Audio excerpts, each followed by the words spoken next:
On Sunday, an emotional Gary Lineker officially left the BBC after a quarter of a century hosting Match of the Day. He made the decision to step down after inadvertently sharing a rat emoji in a post about Israel, an act he took immediate action to try and rectify and apologised for. I would like once again to say I'm sorry unreservedly for the hurt and upset caused. It was a genuine mistake and oversight. But was this really about an emoji? Or part of a broader effort by the UK government and media to silence pro-Palestinian voices? Lineker has long been an outspoken supporter of Palestine, a stance that's drawn criticism from politicians, commentators, and at times his own employer. In November 2023, he shared a video of Israeli-American historian Raz Siegel calling Israel's actions in Gaza a textbook case of genocide. I do think that what we're seeing in front of our eyes is a textbook case of genocide.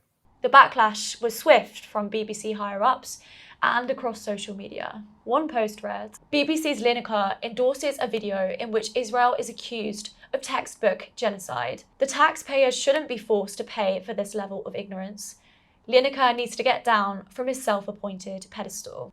This, in turn, sparked a high-profile impartiality row within the BBC and led to Lineker's brief suspension. Now, interestingly, among those enforcing BBC editorial standards is Robert Gibb, a figure under scrutiny for ties to the Jewish Chronicle, a paper that retracted several articles over allegedly fabricated quotes from Israeli officials. Its editor, Jake Wallace-Simmons, even shared and then deleted a video of a £2,000 bomb exploding in Gaza with the caption, "Onwards to victory."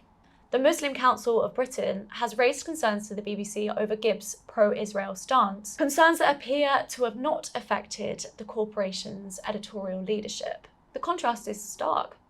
Lineker penalised for sharing concern about Gaza, while others with clear biases stay in powerful roles. And the scrutiny didn't stop. In April 2025, Lineker appeared in a now infamous interview with Amol Rajan and made it clear he wasn't backing down when questioned about impartiality. What's going on there is, the mass murder of thousands of children is probably something that we should have a little opinion on. But the BBC as a whole needs to be impartial about it. Why? It needs to be factual. Again, Lineker's interview with Rajan drew controversy and made headlines in various mainstream media outlets, accusing him of being ill-informed, arrogant, and embarrassing the BBC. And then came the post that led to Lineker's end at the BBC. The rat emoji he used can, in certain contexts, carry anti-Semitic connotations. That shouldn't be downplayed. But Lineker's swift apology and attempt to make amends suggest it was a genuine mistake, a standard the BBC has extended to others in the past. In 2016, Andrew Neil, who fronted Daily Politics and Politics Live and was also chairman at the right-wing magazine The Spectator, falsely claimed a Muslim cleric was an extremist on Sunday Politics. No dismissal, just a BBC apology. When Jeremy Clarkson was filmed muttering the N-word on Top Gear, he stayed in his role after releasing a video apology begging for forgiveness. So why were their errors forgiven and Lineker's not?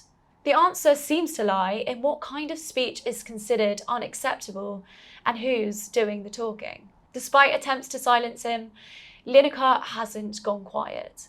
Just one day after the BBC farewell, he shared a powerful pro-Palestinian poem on social media. The closing words quoted George Orwell. "The party told you to reject the evidence of your eyes and ears. It was their final, most essential command."